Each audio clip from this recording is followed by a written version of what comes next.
the ascent that shouldn't have ended. Imagine this. A young man dangles hundreds of feet above the earth, pressed against a sheer wall of rock. His fingers are raw, his arms tremble, and the rope that's meant to protect him feels like the only thread keeping him alive. But when rescuers finally reach him, hours after his desperate cries for help, they don't find a man who fell, or a man who slipped.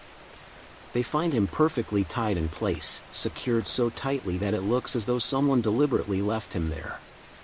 His eyes are open, his body motionless. And the worst part? The knots around his harness are tied in a way that he couldn't possibly have tied himself.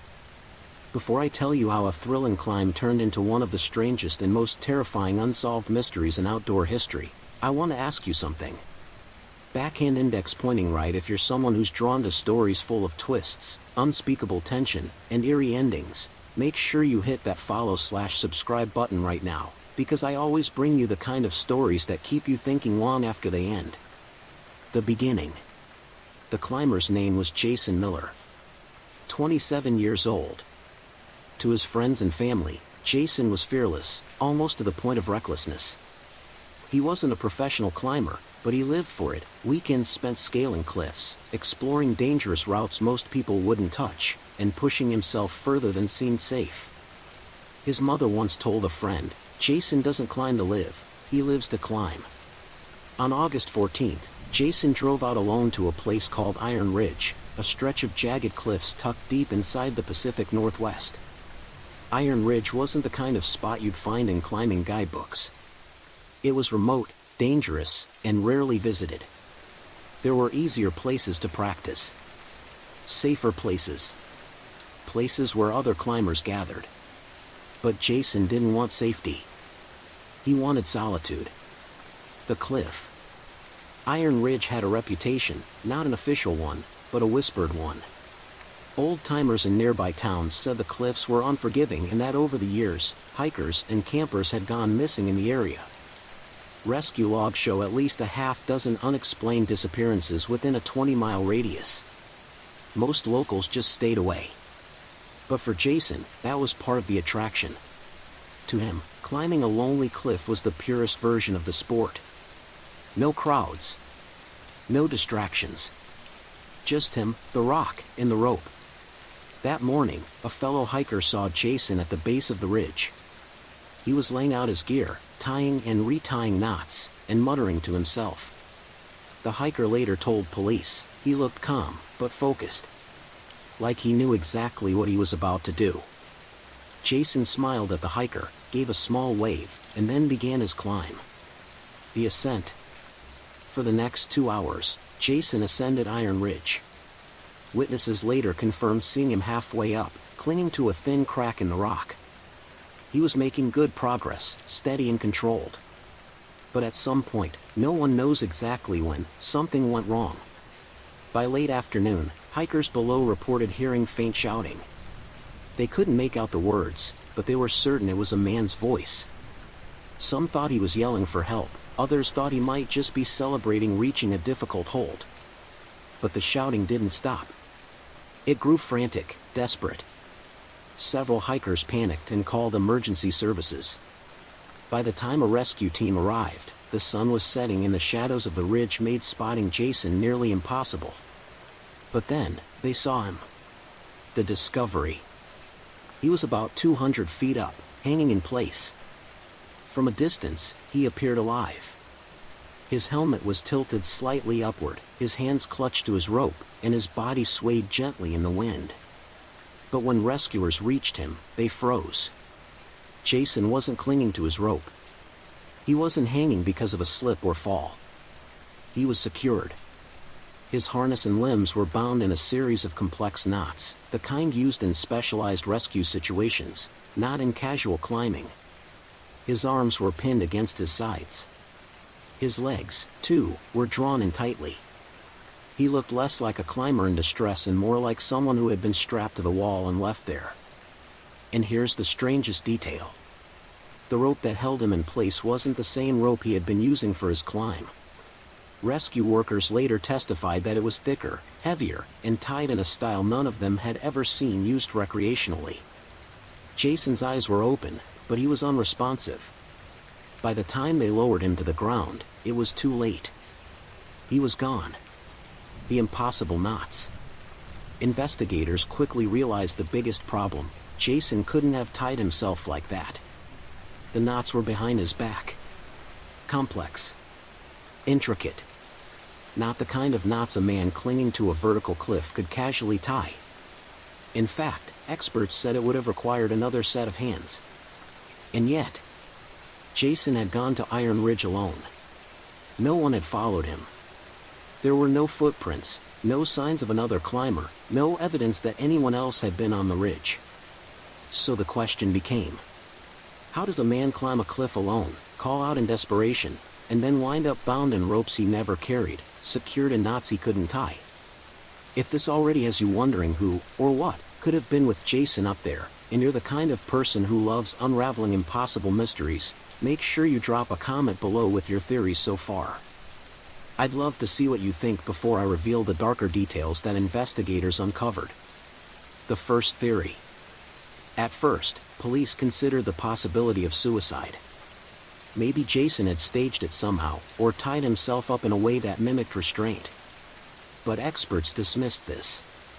The position of the knots, the precision, and the fact that they were drawn impossibly tight all ruled out self-infliction. Then came another theory: foul play. But that begged the question.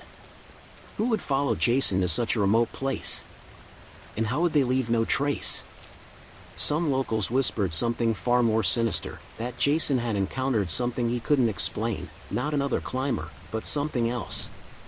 If you think Jason's case sounds like something straight out of a horror movie, you're right, but it's all real. Stick with me, because I'll take you deeper into the investigation, the bizarre autopsy results, and the eerie connections between Jason's death and the other disappearances that have haunted Iron Ridge for decades. The autopsy that raised more questions. The shock at the base of the ridge. When Jason's body was lowered from Iron Ridge, the rescue team expected answers. They thought they'd find signs of trauma from a fall, maybe broken bones, maybe even a tragic accident that would make sense of why he had been screaming. Instead, they found something that only deepened the mystery. Jason's body showed no signs of a fall. No broken bones. No fractures.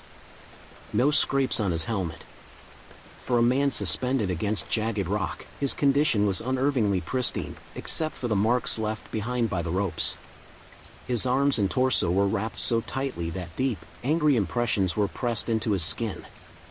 Whoever tied those knots had done so with incredible force, enough to restrict blood flow. His lips were tinged blue. His face had a waxy stillness that suggested asphyxiation, but the details didn't match up with a simple case of strangulation. This was not an accident. And it was not something Jason had done to himself. The autopsy. Jason's body was taken to the county coroner's office, where pathologist Dr. Ellen Reeves began her examination. Dr. Reeves was known for her meticulous work, the kind of person who could notice a detail others overlooked. The report she filed later shocked even seasoned investigators. First, Jason's lungs were partially collapsed, consistent with prolonged compression around his chest, almost as though the ropes had squeezed the life out of him. Second, his blood showed unusual spikes in adrenaline, suggesting he had been under extreme, prolonged stress before death. And third, the most chilling discovery of all, the bruising on his wrists and ankles revealed that he had struggled violently against the restraints. Dr. Reeves concluded that Jason hadn't died quickly. He had been alive for hours, bound against that cliff, forced to endure the agony of suffocation while unable to free himself. And then came a final note, scribbled at the bottom of her report. Knots inconsistent with self-tying. Rope does not match equipment carried by the victim. The rope that didn't belong. Investigators confirmed what the rescue team had already suspected: the rope used to secure Jason wasn't his. Jason's gear was laid out at the base of the ridge. His climbing rope was thinner, newer, and matched the color his family had seen him pack. But the rope used to restrain him? It was old. Weathered. The kind of rope you might find stored in a barn or used in maritime settings. It didn't belong on a cliff face. And when they tested it, the results only got stranger.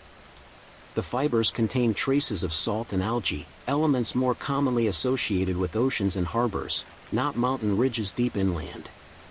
So how did a saltwater-soaked rope appear on a cliff miles from the nearest coast? And who used it to bind Jason and not no climber could explain. First major theory, the phantom climber. In the weeks following Jason's death, whispers spread through climbing communities and online forums. Theories erupted. One of the most popular was the idea of a phantom climber, a person, or group of people, who stalked remote climbing spots, waiting for solo climbers like Jason. The theory suggested that someone had scaled Iron Ridge with Jason, subdued him, and tied him in place, leaving him to die slowly against the cliff. But this ran into immediate problems. There were no other tracks. No discarded gear. No evidence of another climber. Even the knots were unusual. They weren't standard rescue knots or maritime knots. They were something else entirely, an improvised style that not experts struggled to categorize. Investigators asked one expert, a former Navy rigger, what he thought of the bindings. His response was chilling. Whoever tied these, they weren't just restraining him. They were displaying him. Backhand index pointing right. Pause here for a second. What do you think?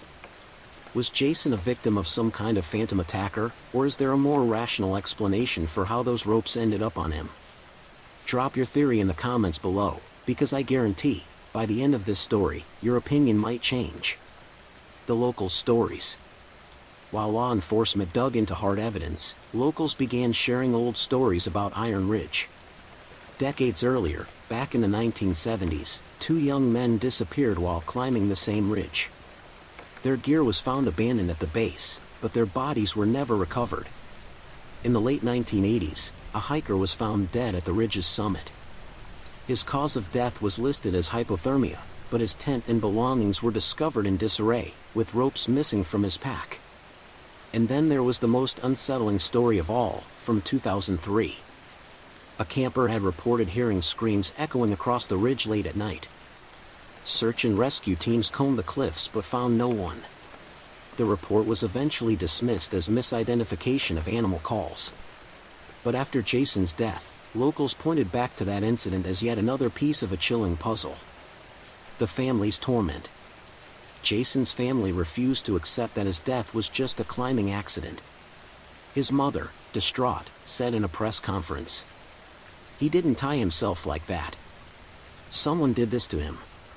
Someone was up there with him, and they left him to die." But despite their pleas, the sheriff's office struggled.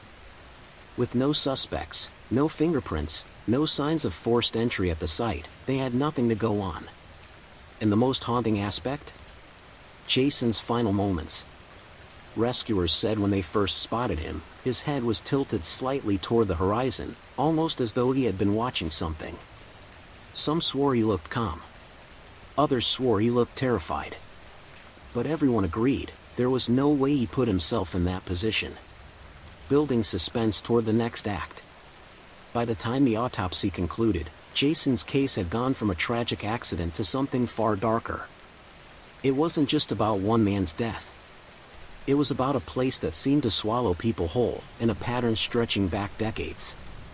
What investigators uncovered next would send shockwaves far beyond Jason's family. Because hidden in old case files, they discovered eerie consistencies, ropes, knots, and victims found in ways that defied logic. If you're hooked right now, and you want to see how all of this ties into older cases and a possible pattern of disappearances, make sure you hit that notification bell/follow button so you don't miss. What's coming will make Jason's story feel like only the beginning. The pattern in the cliffs. Jason Miller's death was terrifying on its own, but to the investigators who dug deeper, it wasn't an isolated tragedy. It was a thread, and once pulled, it unraveled into something chilling, a pattern of unexplained deaths and vanishings stretching back over 50 years. And every single one of them was tied, in one way or another, to Iron Ridge. The old files. After Jason's autopsy report made headlines, a retired detective named Frank Halvorson contacted the sheriff's office.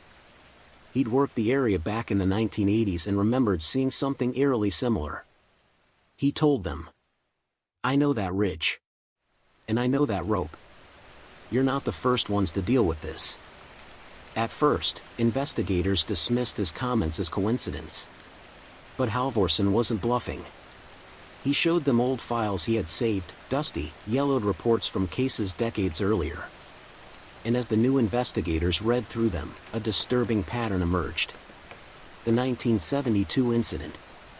The first case on record, 2 climbers, both college students, disappeared on Iron Ridge in the summer of 1972. Their car was found parked near the trailhead, their gear bags open, ropes missing. Search teams scoured the cliffs but found nothing. It was assumed they fell, their bodies never recovered. But Halvorsen's file contained one detail that had never made it into public reports: a coil of rope was found near the summit. It was old, salt-crusted, and tied in strange loops. At the time, investigators brushed it off as discarded gear.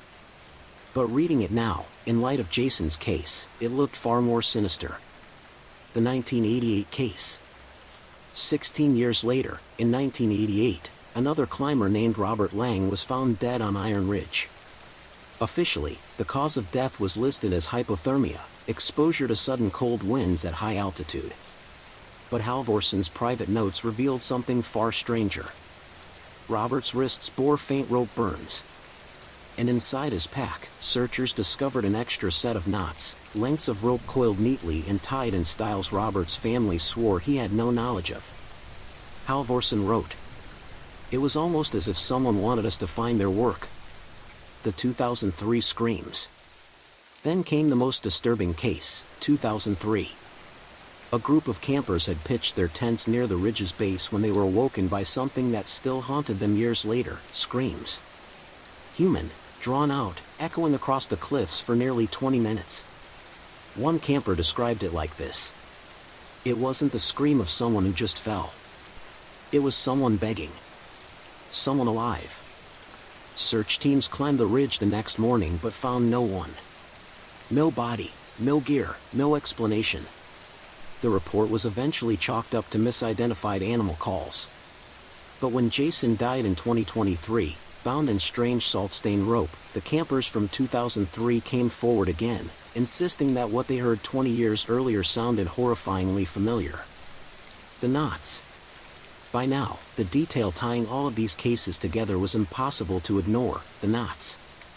Jason's restraints weren't ordinary climbing knots. Neither were the loops found in 1972, or the rope in Robert Lang's pack in 1988. Experts studying the cases side by side pointed out uncanny similarities. One expert summarized it best: "It's not just rope. It's signature. Someone, or something, has been leaving their mark on that ridge for half a century." And then came the most disturbing theory yet. The ritual theory. Some investigators began to wonder if Iron Ridge wasn't just a dangerous climbing site, but a stage for something darker. The consistent appearance of ropes, the unnatural knots, the positioning of bodies, all of it pointed toward ritualistic behavior. Not ritual in the sense of ancient ceremonies, but ritual in the sense of repetition, obsession, and display. Jason hadn't simply died on the cliff. He had been posed there. Just as the others may have been, in different ways. But if this was true, the question was obvious. Who was doing it? And why had they never been caught? Backhand index pointing right now. I want to hear from you.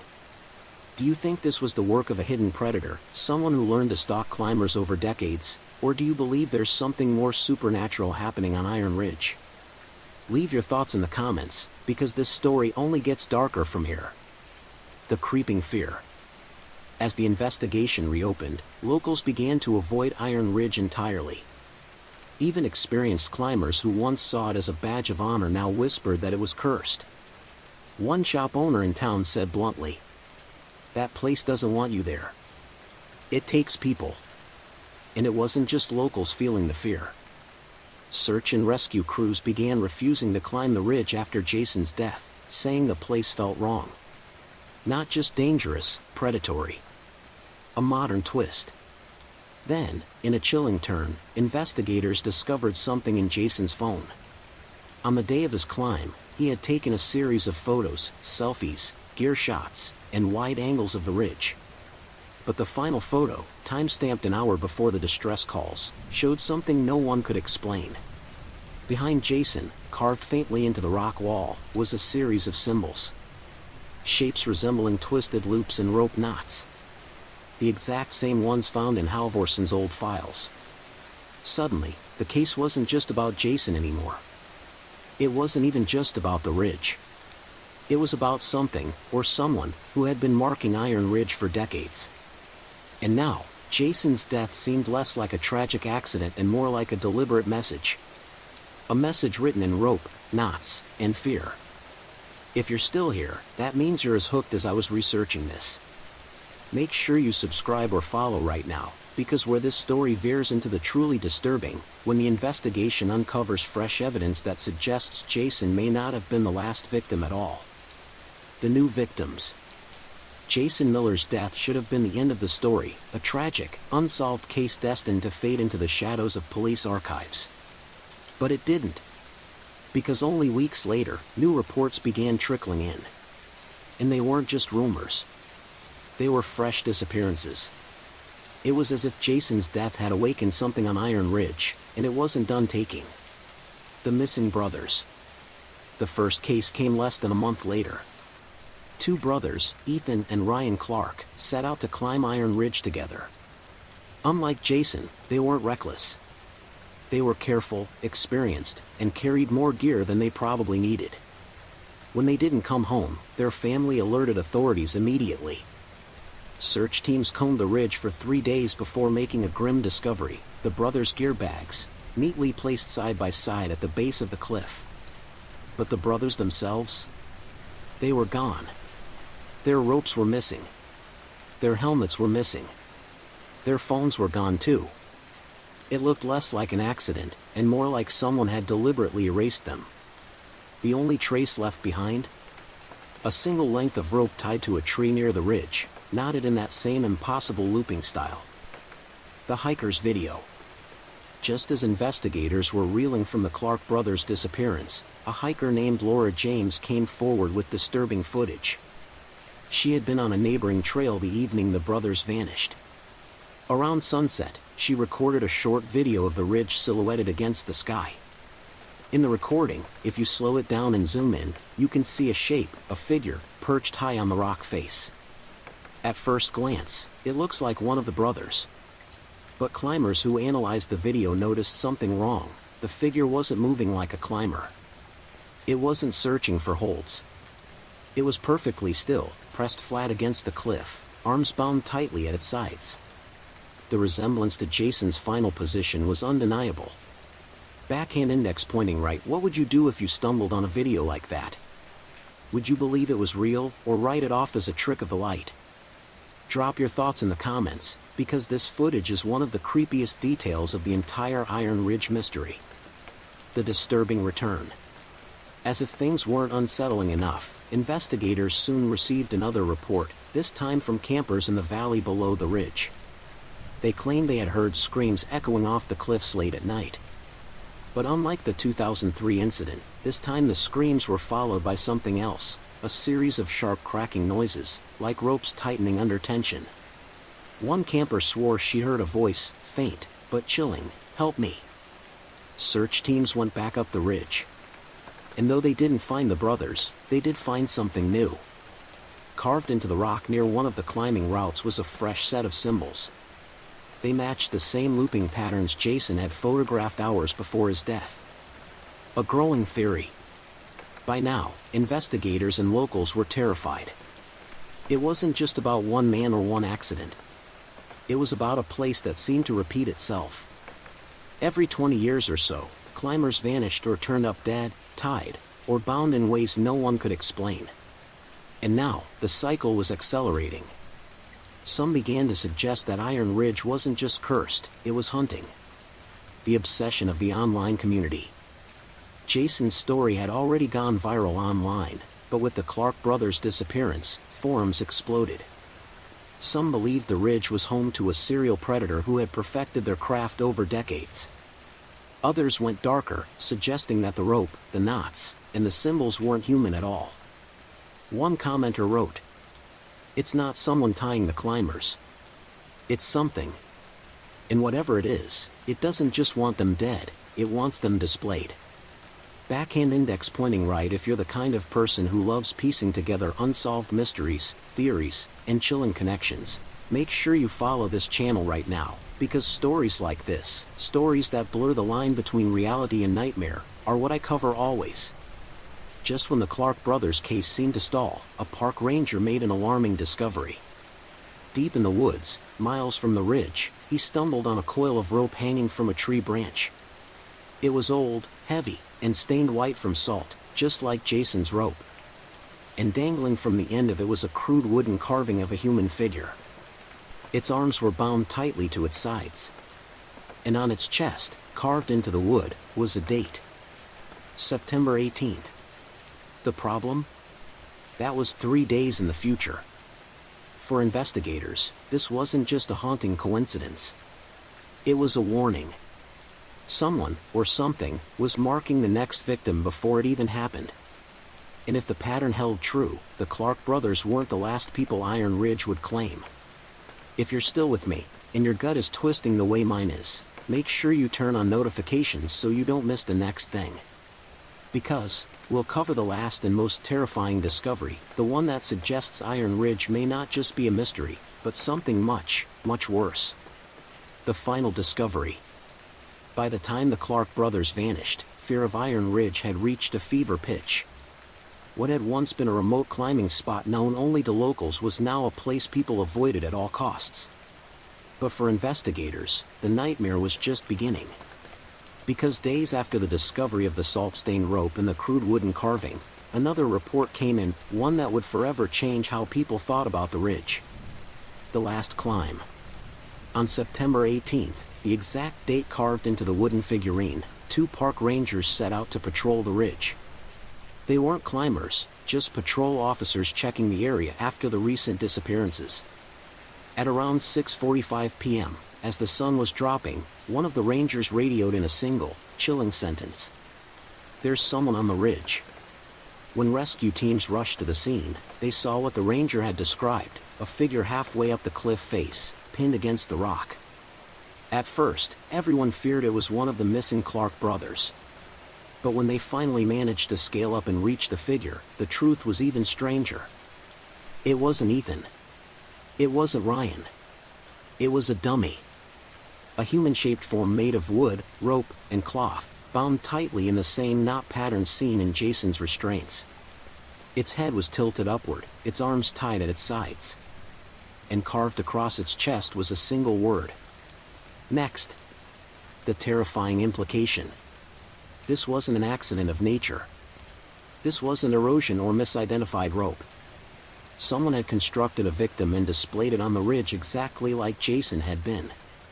For investigators, this was a turning point. Whoever was responsible wasn't just killing climbers, they were taunting everyone watching. The dummy wasn't a victim. It was a message. The sheriff's silence. Local authorities clamped down hard after that. Reports were sealed. Journalists were told the figure on the cliff was just debris. But leaks began to spread online. Climbers, rescuers, and even one of the rangers confirmed the truth: there had been no accident. Someone was staging the ridge like a stage play, binding and presenting victims for reasons no one understood. And when pressed on whether they believed Jason's case was linked, the sheriff refused to comment. The missing Clark brothers. To this day, Ethan and Ryan Clark have never been found. Their families hold out hope, but most investigators quietly believe they met the same fate as Jason, only this time, their remains were hidden. The eerie wooden figurine remains locked away in an evidence room, photographed but never released publicly. And the salt-stained rope? Vanished, stolen from storage before it could be studied further. It was almost as if someone didn't want the truth getting out. Backhand index pointing right before I tell you the final piece of evidence, the part that chills me the most, I want to hear from you.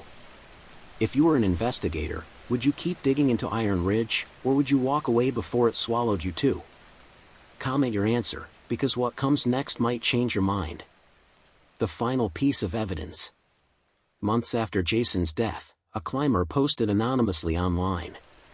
They claimed to have scaled a hidden route on Iron Ridge that almost no one else knew about.